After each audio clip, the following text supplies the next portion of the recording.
$800. Carter, pay up or pack your bags. That's how it started. You ever wake up to something so absurd you think it's got to be a prank? Like some neighbor's kid is about to jump out of the bushes and yell, "Gotcha!" But nope, that $800 fine was real. As the sunrise taped right to my front door, accusing me of, get this, unauthorized scenery. Scenery. Not illegal dumping, not some wild party, just planting a few cattails, pulling junk from the lake, hanging solar lights so nobody trips at night. And suddenly I'm the criminal mastermind in Willowbrook Estates. Yeah, that happened. And let me tell you, living here, you get used to the rules. 12 pages of covenants, neat as you please, and not a word about unauthorized scenery. I'm Evan Carter, 42, boat mechanic by trade, ex-paralegal by habit.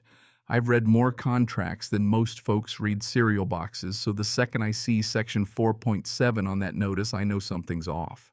Our covenants go from 4.1 to 4.5, and that's it. No 4.7, no mystical rule outlawing lake improvements. So I call up Linda at Brookstone Management, get her on the line. Mr. Carter, the committee chair, cited that section directly. She says all official. And right away I know who's behind it. Deb Whitfield, the new committee chair, moved in 6 months ago, already runs the place like she's CEO of the block. I ask Linda, can you point me to 4.7 in the covenant silence? That's the sound of someone realizing they've been caught mid-lie but too proud to admit it. Not one to let grass grow under my feet? I take that notice to Maggie Thompson next door, 30 years in Willowbrook, 15 on the HOA board, the sort of neighbor who knows where all the bodies are buried, if you catch my drift. She reads the violation, laughs, then frowns.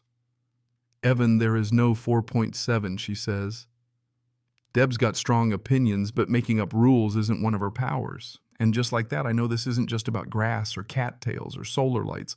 There's a bigger game going on. Pretty soon, word gets around. Banker's wife from across the street swings by. She's heard about my scenery crime. The retired officer chimes in, points out the fake formatting on the notice, calls it creative paperwork that's military talk for somebody's trying to pull a fast one. Turns out Deb's been busy. Not just with me either.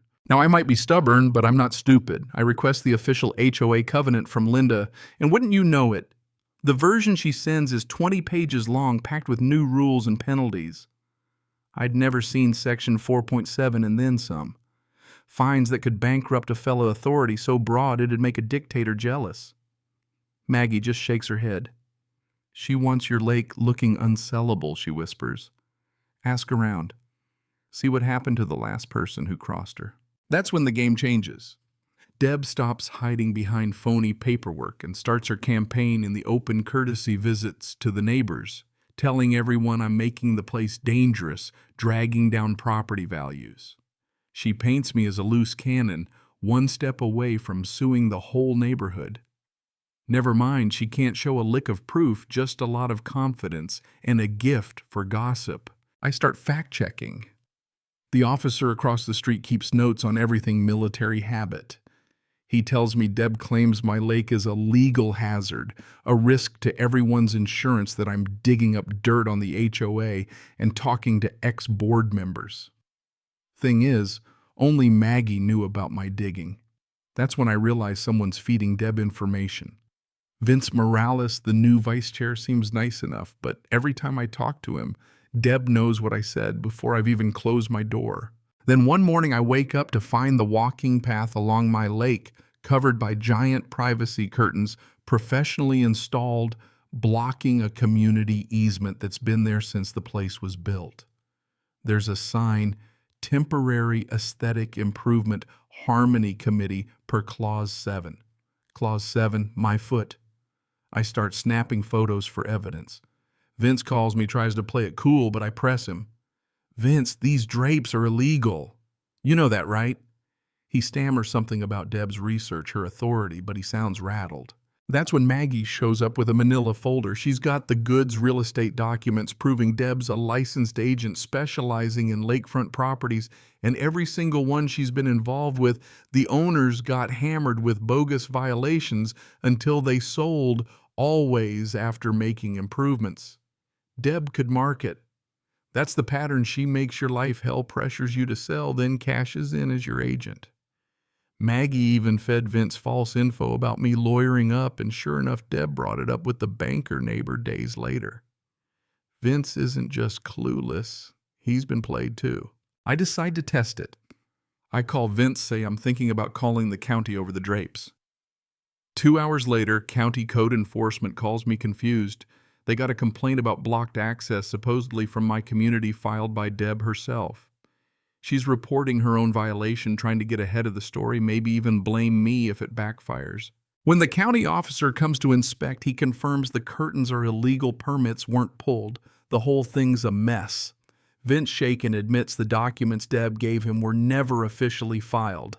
I've been enforcing rules that aren't real, he says.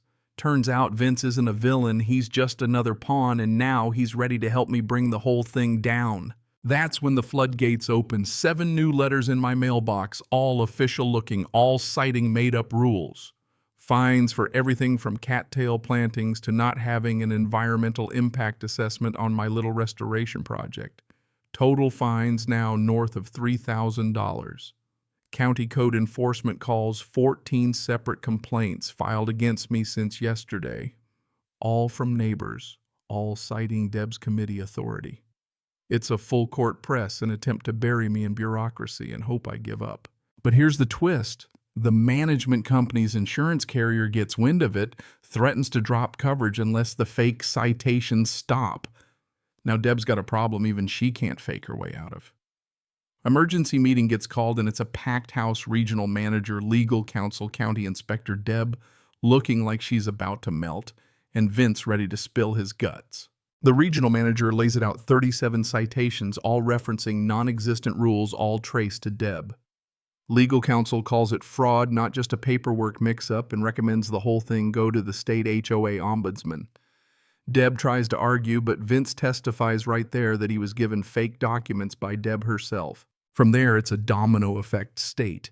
Ombudsman launches a formal investigation, suspends all committee authority, voids every fake citation, launches audits. FBI gets involved. Turns out Deb's scheme isn't just local. She's been running the same play in at least 12 communities across 4 states, pressuring owners, then selling to development companies for a fat commission. Now it's wire fraud, conspiracy, organized crime, whole 9 yards. Soon as the hammer drops, my development opportunity shows up. A slick guy from Lakefront Development Solutions, offering me 20% over market value, quick close, no contingencies. Claims he just wants to save me the trouble of fighting with the HOA.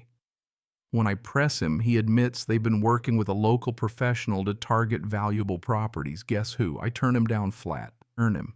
In the aftermath, the truth comes out. Deb's scheme unravels, development deals get canceled, restitution checks start going out to everyone she targeted, and our little community gets turned into a model for fraud prevention.